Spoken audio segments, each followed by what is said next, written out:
communicated this before, but first impressions do matter. And the first impression, especially if you just go to your desktop and you look at it, are your photography of your profile picture, as well as your backdrop banner.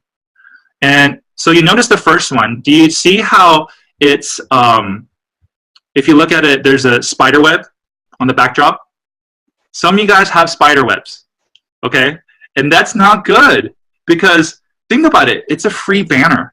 And if you're a car driving by this profile, will you actually differentiate yourself, right? So you need to make sure that you can actually communicate what you are on that to quickly give a first impression.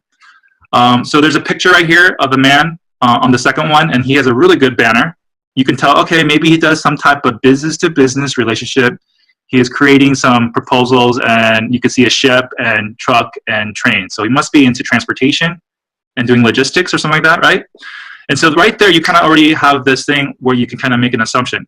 If you look at mine, you can see, wow, okay, this guy's connected to LinkedIn Local. He's curating speakers. There's some type of authority in regards to him facilitating different things, right? And that's an impression that people get right away. Without even saying any words, that picture does all of that. Well, this first one, Simar, I'm not sure even how to say his name. It just shows nothing, right? And so first of all, have a professional, good lighting on your picture profile, and then have a good banner. And as you think about banners, notice number 2, you can see, okay, maybe this guy actually speaks in front of people, right? He's maybe known to get in front of tons of people, and he engages in that way.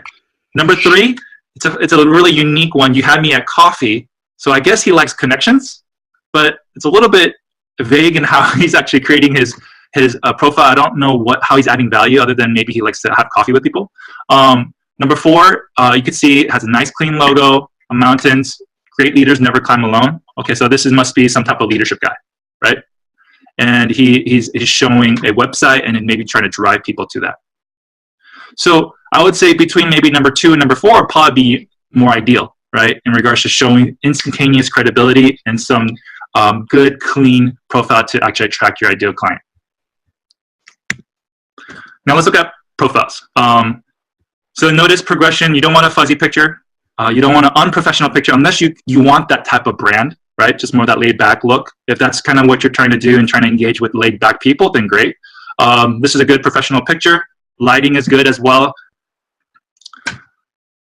And then we look at the name and the header. So notice the header. Some people put insurance agent. Now, how boring is that, right? Some people go office manager. And you're like, okay, or business consultant. Okay, that's really vague to the point where like nothing really intrigues people, right, to that general name. So my encouragement is never have a general name like insurance agent. It doesn't really attract people. So when you actually get an email of someone says, hey, someone added you, would you like to connect with them? They'll actually show this picture of the profile, they'll show the name, and they actually will show a header. And so between the picture and your name and the header that's right underneath your name, that's really your calling card, right? And so that has to really differentiate you. Otherwise, people will just either delete you. If you have a really shady picture, do you naturally want to connect with that person? No. If it's like a boring title, people don't want to connect with you either. So in a short amount of time, you want to actually create instantaneous credibility, but also what value you want to bring into them. So let's look at the second person. Chief of Corporate Strategy, Innovation at Dynamic Logistics. That sounds pretty credible, right? But he goes, I'm a CXO that accelerates growth and pioneers change. Okay.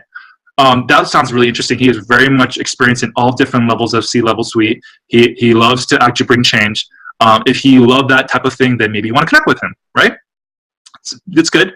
I put here, founder of LinkedIn Local KC, CEO of Business Process Strategy and Digital Marketing Consultancy, and then LinkedIn Strategy and lead generation. And so right there, you know what I'm engaged in, what is my expertise, and what I want to actually focus on helping businesses, right? And then notice I also look at the summary underneath. That summary would be more secondary. Once they go onto your profile, that would be your 3-sentence elevator pitch, right? And you want to intrigue them enough to want to engage and look at your content even more. And notice where this person, the first example, Simar, he has some information, and then there's no data underneath. This guy has articles, and some case studies. I put some videos, case studies, and just credibility in regards to different spaces that I worked with. And all of that really could add and bolster your summary profile of who you are, and you need to take advantage of that. If you have content, or if you have some LinkedIn article, or if you, it's simple. You could also just write something or screenshot different things that you really are proud of and you want to put up there that makes sense to your world, then you definitely want to put it up there.